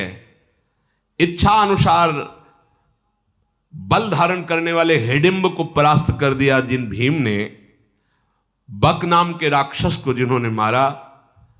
और अभी अभी मैं देख के आ रहा हूं, किरमीर नाम के राक्षस का उन्होंने वध किया। उन भीम से तुम विजय पाना चाहते हो, उनसे द्रोह करते हो। अरे, जरा और मृत्यु के पास में तुम बंधे हुए उन पर विजय कैसे प्राप्त कर सकते हो, जो सत्य हैं और पौरुष वाले हैं। महापराक्रमी पांडवों के साथ तुम्हें मैत्री कर लेना चाहिए, मित्रता, शांति पूर्वक। तुम मेरी बात मानो, मेरी आज्ञा मानो, पांडवों से मित्रता करो। जब इतना कह ही रहे थे तो दुर्योधन ने मुस्कुराकर अपनी जांग में ताल दी। बड़ा भद्र व्यवहार है। संतों के सामने तो ऐसा करना ही नहीं चाहिए, पर बुरी दशा आने के पहले बुद्धि बदली जाती। मुस्कुराया और ताल जांग में दी, हाथ से ताल ठोकी और पैर पटकते हुए पृथ्वी में। मैत्रेय जी ने देखा उसकी चेष्टा। मैत्रेय जी समझ गए कि अभिमानी हमारा उपदेश नहीं मानेगा। कुछ देर चुप रहे। दुर्योधन को देखकर मैत्रेय जी के ओंठ कांपने लगे, क्रोध। मैत्रेय जी ने कहा, सुन, तूने ऐसे ही समझ रखा है कि मैं ऐसे ही बोल रहा हूं और तू ताल ठोक रहा है, मेरे सामने अपराध कर रहा है। केशवाय नमः, नारायणाय नमः, माधवाय नमः आचमन किया और हाथ में जल लिया। अय मेरा अनादर करने वाले दुर्योधन, मेरी बात सुन, अब त्रिभुवन में कोई तुझे नहीं बचा सकता। वही भीम गदा से तेरी जांग तोड़ेंगे, तुझे चकनाचूर कर देंगे, तुझे निश्चित भीम के हाथ मरना होगा। साप दे दिया। जे ही शाप दिया, धृतराष्ट्र कांप गए, हाथ जोड़कर खड़े हो गए, चरणों में गिर, महाराज क्षमा कीजिए। और सुन दुर्योधन, तेरे द्रोह के कारण तेरा एक भी भाई नहीं बचेगा। तेरी सहायता कोई भी करे, चाहे भीष्म होता है, द्रोण हो, कोई भी नहीं बचेगा। जो अधर्म की पक्ष धारा में रहता है, सहायता करता है, चाहे जितना बड़ा धर्मात्मा हो, बलिष्ठ तेजस्वी हो, उसका पतन हो जाता है। तो जिस जांग को ठोका है, इसी जांग को ठोकेंगे भीम अपनी गदा से और यहीं से तोड़ेंगे। धृतराष्ट्र जी तो कांप गए, चरण पकड़ के कहा, महाराज ऐसा ना हो, आप अपने शाप को वापस ले लीजिए। जब बहुत प्रार्थना की तो कहा, एक ही बात में शाप हमारा वापस हो सकता है। जाए युधिष्ठिर के पैर पकड़े और कह दे क्षमा हो, और वापस उनको मना के लावे, और ये कर नहीं सकता। धृतराष्ट्र ने बहुत प्रार्थना की, तब मैत्री जी ने कहा ये जाए और युधिष्ठिर के पैर पकड़े, उनसे क्षमा मांगे और पुनः पूरा राज्य वापस करे और सदैव मैत्री रखे, तो मेरा शाप लागू नहीं होगा। नहीं, भीमसेन का बल इसको नष्ट कर देगा। मैत्री जी की बात सुनकर के धृतराष्ट्र ने कहा, महाराज अभी आपने कहा किरमीर नामक देती, तो मैंने नहीं सुना, कब वध किया? तो कहा मेरे पास समय नहीं बताने का। विदुर जी भी गए थे, उन्होंने भी देखा था, वो तुम्हें बता देंगे। ऐसा कह करके मैत्री जी अंतर्ध्यान हो गए। धृतराष्ट्र को कि कितना बड़ा भीम बलवान है, विदुर जी को बुलाया और बोला कि तुमने देखा है कैसा किरमीर राक्षस था, भीम ने क्यों मारा, कैसे मारा? विदुर जी ने कहा, आपकी मानव शक्ति से अतीत बलशाली भीम हैं, भयानक कर्म करने वाले वायु देवता के पुत्र हैं, जैसे वायुपुत्र हनुमान जी। जब अति लघु रूप धरेउ हनुमाना, जानकी जी के सामने गए और उन्होंने कहा मैं प्रभु का दास हूं, और मां प्रभु ने संदेश दिया आपके लिए। प्रभु ने कहा कि हम बस इतनी बात कहते हैं कि तत्व प्रेम कर मम अरु तोरा, जानत प्रिया एक मन मोरा, सो मन रहत सदा तो ही पाही, जान प्रीति रस इतने माही। कि हे जनक नंदनी, आपके और हमारे प्रेम की बात तो केवल मेरा मन जानता है, वाणी से मैं नहीं कह सकता, और वो मन सदैव तुम्हारे पास रहता है, बस आप इतने से समझ लीजिए। जानकी जी अश्रु प्रवाह करके हा रघुनाथ हा राम विकल हो गए। हनुमान जी से कहा कब मुझे दर्शन होंगे राम जी के? तो उनका, मां मैं सत्य बात आपसे कहता हूं, अपने घूंसों के प्रहार से इसके 10 खोपड़ी फोड़ करके 20 भुजाएं उखाड़ करके संपूर्ण लंका को विध्वंस करके इनकी रानियों को बंदी बना करके और आपको अपनी पीठ पे बैठाल के अभी क्षण में मैं श्री राम के पास पहुंच सकता हूं। मुझे किसी अस्त्र शस्त्र की जरूरत नहीं, पर प्रभु ने आदेश नहीं किया है। इसलिए जितने दिन तक प्रभु कहें उतने दिन तक आप शांत भाव से रहिए, दुखी मत होइए। स्वयं प्रभु आएंगे और इसका विनाश करेंगे। अगर प्रभु आदेश किए होते, जानकी जी ने वात्सल्य दृष्टि से देखा कि बहुत बड़ी बड़ी बातें करते हैं, अति लघु रूप थे ना, छोटे रूप। जानकी जी ने कहा कि बेटा राक्षस बहुत बलवान है, यहाँ के देखो ये सब पहरेदार खड़े ना, बहुत त्रास देते हैं। तो उनका, माता यदि आप संकोच हमें हो रहा है, अगर आप आदेश करें तो आप जो देखना चाहती हैं कि तुम्हारा ये पुत्र बड़ी बड़ी बातें तो करता है पर बल विक्रम तो है नहीं, छोटे हनुमान जी से। तो कहा हमारा चित्त ऐसा ही देखना चाहता है। जय श्री राम। कनक भूधरा कार शरीरा, समर भयंकर अति बल। घुटने के नीचे लंका थी, वो विशाल छोटे वो सब जान जाएंगे छोटे। अप्रसन्नता, तो बोले माँ अब तो भूख लगे आई है। ऐसे देखा तो लगा कि मानो फलों की तरफ नहीं। जब जानकी जी ने कहा रखवारे जो है ना इसके पहरेदार मुझे बहुत कष्ट देते हैं, तो हनुमान जी ने कहा मुझे भूख लगी आई माँ। तो बोले तात खाओ, अच्छे अच्छे फल खाओ। ये तो बस उखाड़ा वृक्ष, प्रहार कर जितनी उसकी सुरक्षा सेना थी सबको नष्ट कर दिया। 2-4 को छोड़ा, भाग के गए। रावण से कहा एक बानर आया, अशोक वाटिका उजाड़ दी, रक्षकों को मार दिया। तो अक्षय कुमार उसका बलवान पुत्र था, शस्त्र का ज्ञाता, देवता भी भयभीत होते थे उससे। उसने कहा अभी मैं बंदर को बंदी बना के लाता हूं। सेना सहित वहां आया, एक ही घूसा में अक्षय को क्षय कर दिया। क्षय माने होता नाश, और नाम तो अक्षय है, जो भगवान का विरोधी हो अक्षय भी क्षय को प्राप्त। क्षय माने होता नाश होना, नाश कर दिया। फिर 1-2 को छोड़ा, क्योंकि सूचना तो दे जाके। बोले सेना सहित अक्षय को मार। होश उड़ गए दशानन के। ऐसा बानर जिसे देवता भी वश में नहीं कर सकते, उस अक्षय कुमार को घूंसे से मार डाला। मैं स्वयं जाऊं। मेघनाथ ने कहा नहीं, आपको जाने की जरूरत नहीं है, अभी तो बहुत से वीर हैं। मेघनाथ पहुंचा तो हनुमान जी की इच्छा थी कि एक बार रावण के सामने पहुंचे तब बात बने। मेघनाथ ने जाकर के देखा कि महाबली है, सब सेना को विध्वंस कर दिया। मेघनाथ ने ब्रह्मास्त्र का संधान, ये अमोघ है। हनुमान जी इसको भी तोड़ सकते हैं, लेकिन हनुमान जी ने सोचा इसकी मर्यादा रखनी चाहिए, तो बंध गए। बहुत हल्का स्वरूप बना लिया, सूक्ष्म स्वरूप बांध के ले गए। तो जितने सभासद थे, ये बालर, ये अक्षय कुमार को मारा। तो बहुत हल्का स्वरूप हनुमान जी। रावण ने कहा कि तुमने अशोक वाटिका क्यों उजाड़ी, हमारा तुम्हारा वैर क्या है, क्यों मारा रक्षकों को। बोले महाराज मैं तो बानर हूं ना, भूख लगी थी, फल खाने गए, तुम्हारे रखवारे रोकने लगे, तो हम स्वभाव बस वृक्षों को तोड़ना हमारा स्वभाव है।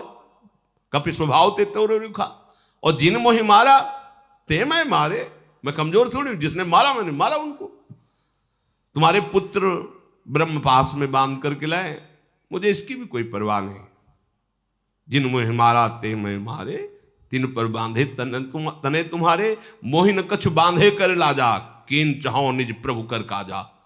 मैं भगवान श्री राम का दास हूं, आपके हाथ जोड़कर कहता हूं जानकी जी को वापस कर दो, नहीं तो महाराज आपको यह है ना कि शंकर जी की उपासना करता हूं। शंकर साहस विष्णु अज, वही बैठे हैं ना रुद्र, 11वें रुद्र का अवतार। शंकर साहस विष्णु अज तो ही, सकै न राख राम कर द्रोही। रावण ने कहा बानर तो बहुत ज्यादा बोल गया, मार डालो इसको। माल्यवंत ने कहा नहीं नहीं, दूत को मारना शास्त्र निषेध है। बोले तो ठीक है, फिर इसकी पूंछ को अंग भंग कर, इसकी पूंछ बहुत प्यारी होती है बना, इसमें तेल डाल करके आग लगा दो, पूंछ जल जाएगी ना, बिना पूंछ के जाएगा, तब अपने स्वामी को दिखाएगा। हनुमान जी ने कहा हाँ हमारे अनुकूल बात बन रही है। जितना कपड़ा लपटा जाए उतनी पूंछ बढ़ती जा रही है। बाढ़ी पूंछ कीन कप खेला, रहा न नगर बसल घृत तेला। रजाई गद्दा कपड़ा लत्ता तेल घी कुछ नहीं रह गया, सब पूंछ में आ गया। बढ़िया।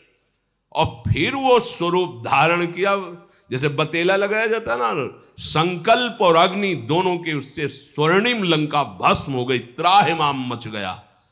ये बानर क्या था? वायुपुत्र हनुमान जी तो वायुपुत्र भीम। विदुर जी ने कहा कि जिसे तुमने जुए में पराजित किया है वो आग लिए टहल रहा है भीम। एक रात की बात तुम्हें बताता हूं। जब मैं यहां से गया तो भयंकर कर्म करने वाला, इच्छा अनुसार रूप धारण करने वाला और नरभक्षी राक्षस किरमीर, वो उसकी आंखें इतनी मसाल जैसी चमक रही थी कि सामने प्रकाश हो रहा था। जब ये पांडवजन ऋषियों के साथ जा रहे थे तो आगे भुजाएं फैलाकर खड़ा हो गया और कहा इनमें से भीम कौन है? क्योंकि मेरे भाई बक को मारा, वो एक चक्रा नगरी में वो जो खीर पुआ खा के जिसे मारा था, इसका भाई था। आज तक हमने अपने भाई को जलांजलि नहीं दी, इसके खून से देंगे।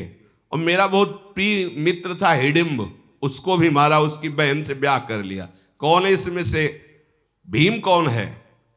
भीम ने कहा, परिचय जानना चाहते हो? मैं हूं।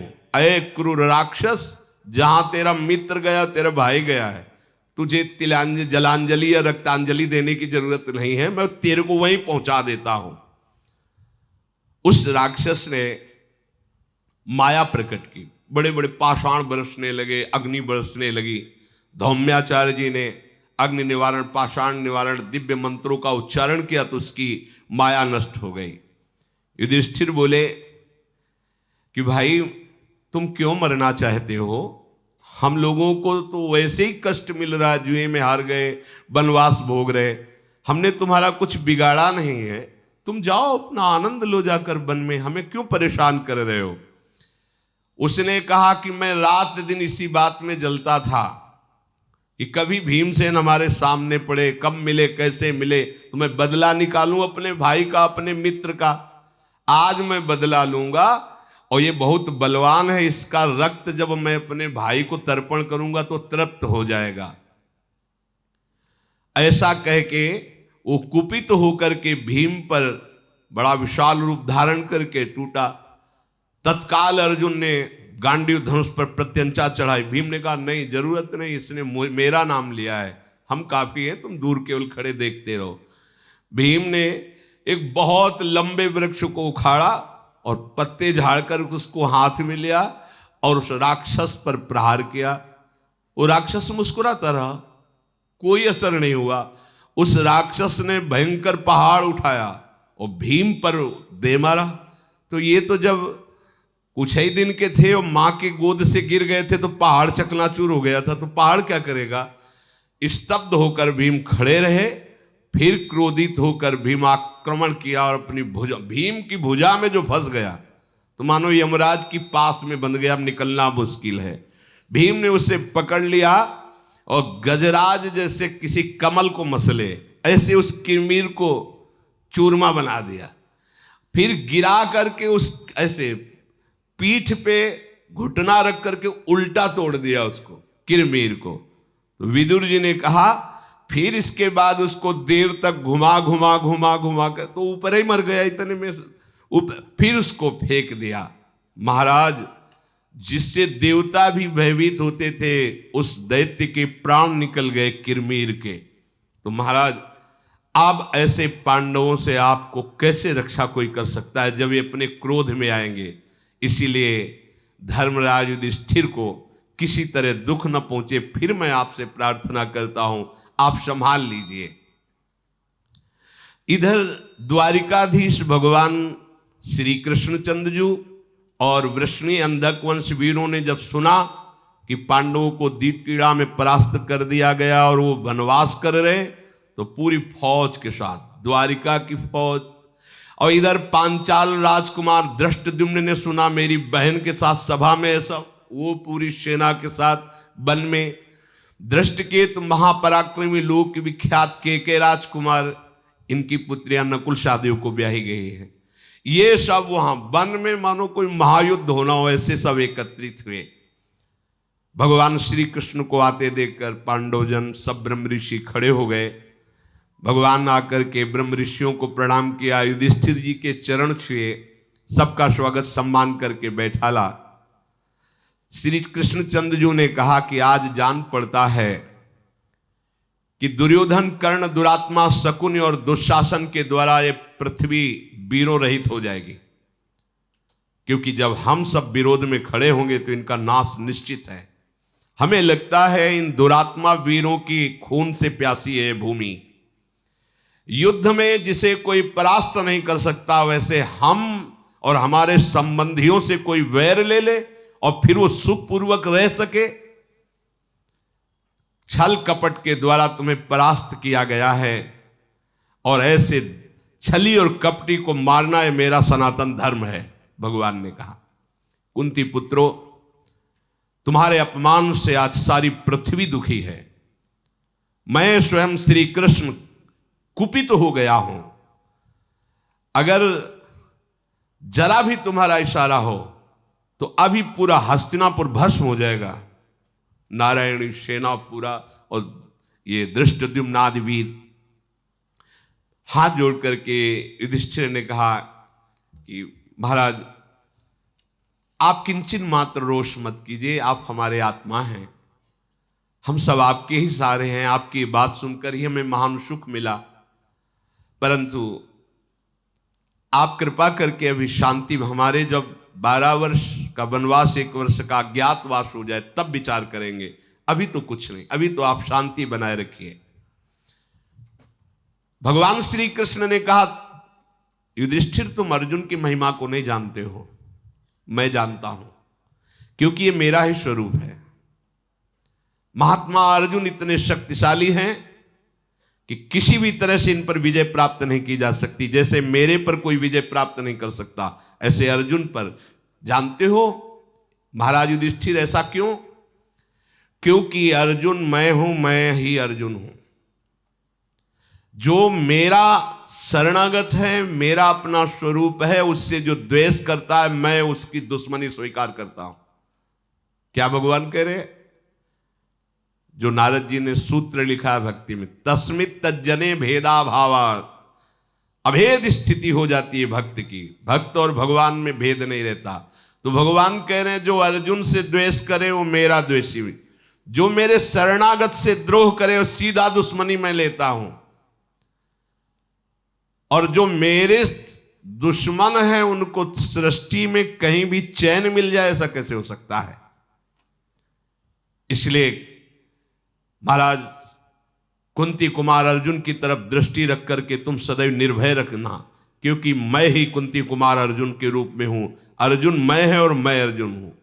जैसे साधु हृदय मय्यम, मैं साधु मेरा हृदय, यहां भगवान भक्त को अभेद स्थिति बता रहे हैं।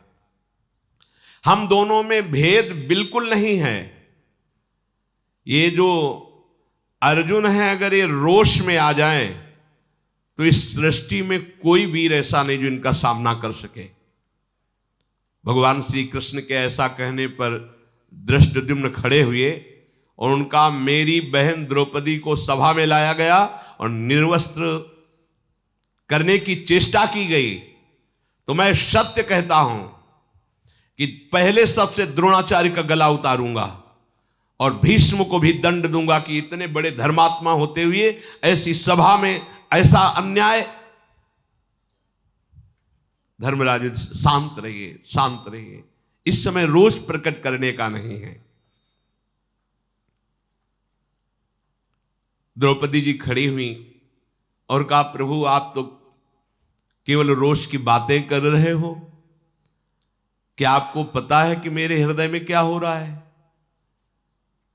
हे कृष्ण, मेरी जैसी स्त्री जो आपकी शरणागत है, आपकी सखी है, धृष्टद्युम्न की बहन है, पांडवों की पत्नी है, उसे बाल पकड़ के घसीट कर एक वस्त्र में सभा में लाया जाए और यह आदेश किया जाए कि इसको निर्वस्त्र कर दिया जाए, और ये पांडव जन सब कह रहे चुप रहिए, मेरे हृदय में क्या हो रहा है आपको पता है? मधुसूदन, पांडवों, पांचालों और वृष्टिवंशी वीरों से संबंध रखने वाली मुझको गलत शब्द बोला गया सभा में। कर्ण ने गलत शब्द बोला था, अब मुझे दासी कहा गया, बलपूर्वक मुझे घसीटा गया। हे श्री कृष्ण, 4 कारण हैं जिनसे मेरी बात आपको पूरी करनी ही होगी। पहला कारण, मैं आपके संबंध में हूं। दूसरा कारण, मैं आपकी शरणागत हूं। तीसरा कारण, मैं कोई स्त्री से प्रकट हुई नहीं हूं, मैं अग्नि से प्रकट हुई हूं, गौरवशालिनी हूं। और चौथा, ऐसे समर्थ पति, और मेरी ये दुर्दशा, इसलिए बाल को दिखाते हुए कहा तब तक बाल नहीं बांधूंगी जब तक आप इन दुष्टों के खून से मेरे बाल को गीला नहीं करोगे। ये मेरी प्रतिज्ञा है कि दुशासन, इन कौरवों के रक्त से मेरे जब बाल भींजेंगे तभी मैं अपने केस धारण करूंगी, नहीं हर समय इनको खुला रखकर आपको दिखाऊंगी कि बाल इस कारण खुले हैं। भगवान श्री कृष्ण ने कहा द्रौपदी, जिस पर मेरा शरणागत क्रुद्ध हो जाता है और चाहे जितनी सिद्धियां पास में रख ले, उसको कोई नहीं बचा सकता है। ध्यान से सुनो, जो अपराध भक्त कर करई, राम रोष पावक सुझरई। तुम निश्चित समझिए, मेरे बल विक्रम से जो तुम चाह रहे हो वही होगा। तुम कुछ समय बाद देखोगे, जब तुम्हारा वनवास पूरा हो जाएगा, कि जितने दुष्टों ने दुष्टता की है, ये सब रक्त रंजित होकर भूमि पर तड़पते हुए दिखाई देंगे। प्रतिज्ञा करता हूं, कृष्णे, चाहे आसमान फट जाए, हिमालय विदीर्ण हो जाए, पृथ्वी के टुकड़े टुकड़े हो जाए, समुद्र सूख जाए, पर मेरी बात कभी मिथ्या नहीं होती। जो मेरे शरणागत को जैसा कष्ट देता है, वैसे ही उसका मैं विनाश करता हूं। वैसे ही भगवान सच्चिदानंद में है। सुंदर नेत्र वाली द्रौपदी, मत रो, एक दिन देखना उन लोगों की स्त्रियां कैसे चिल्ला चिल्ला के रोती हैं। मैं जो कह रहा हूं सत्य होगा, उनका विनाश निश्चित होगा। भगवान श्री कृष्ण ने कहा, ये चार जिसके जीवन में, उसका विनाश निश्चित हो जाता है। ये चार बातें जिसके जीवन में है, उसका विनाश निश्चित हो जाता है। जो दूसरे की स्त्रियों से भोग करता है, और जो मदिरा पान करता है, जो जुआ खेलता है, और जो दूसरे जीवों का मांस खाता है, इन चार का विनाश निश्चित है। स्त्रियोक्षा मृगया पान में तत् काम समुत्थितम दुखम चतुष्टयम प्रोक्तम ये नरो भ्रश्यते श्रिया। फिर ध्यान से सुन लो, ये खिलवाड़ मत समझो, मनोरंजन मत समझो। गृहस्थ धर्म में जो ब्याह होता है, तो एक पत्नी बस, वही तुम्हारे संतान उत्पत्ति रूपी पूजा के लिए विधान किया गया है। ये जो परिस्त्री गमन है, ये विनाश का कारण है। आप कितने सामर्थ्यशाली हैं पता नहीं, पर हम सामर्थ्यशालियों की बात बताते हैं, जिन्होंने ऐसा करने की चेष्टा की, उनका सर्वनाश हो गया। स्त्री शरीर में केवल काम भाव आपको अपनी पत्नी से, अगर किसी दूसरी स्त्री से किया तो आपके सुकृत नष्ट हो जाएंगे। आपके साथ ऐसी दरिद्रतामयी, ऐसी विपत्तिमयी लीलाएं प्रारंभ होगी कि आगे चलकर आपका सर्वनाश हो जाएगा। व्यभिचारी बहुत दुर्गति को प्राप्त होता है। एक पत्नी व्रत का शास्त्र ने आदेश किया है, या जो राजा लोग हुए हैं उन्होंने वर्ण किया, धर्म संज्ञक वर्ण किया है। लेकिन जो दूसरे की पत्नी के साथ व्यभिचार, या दूसरे पति के साथ, बहुत सावधान। पति वंचक परपति रति करई, रौरव नरक कल्प सत परई। ये इसे मनोरंजन मत माना जाए, इसे खिलवाड़ मत माना जाए, इसे बहुत बड़ी उपलब्धि मत माना जाए कि दूसरे की बहन बेटियों को हम अपने भाव से फंसा कर गंदे आचरण। दुर्गति पक्की, व्यभिचारी की कभी शुभ गति नहीं होती। और जो द्वित कीड़ा कर, जुआ खेलने वाला, और जो दूसरों का मांस खाने वाला, और शराब पीने वाला, ये चार प्रकार के जो वृत्ति धारण कर लेता है, उसका सर्वनाश निश्चित है। इसलिए तुम द्रौपदी, इन निंदनीय जनों के विषय में अब चिंता मत करो, ये अपने कर्म के द्वारा ही मारे गए हैं। भगवान श्री कृष्ण ने विविध प्रकार से उनको समझा करके, और महाराज युधिष्ठिर से आज्ञा ली। साथ में सुभद्रा जी, अभिमन्यु जी, उनको साथ लेकर के भगवान श्री कृष्ण द्वारिका गए। और धृष्टद्युम्न ने द्रौपदी के 5 पुत्रों को साथ लेकर पांचाल देश में गए। और जो नकुल की भार्या, तो धृष्टकेतु जी, उसको ले गए। जो जिनके परिवार के थे वो सब सुव्यवस्थित, क्योंकि अभी ये पांडवजन वनवास में हैं। और शेष चर्चा आगे। श्री राधा वल्लभ लाल की।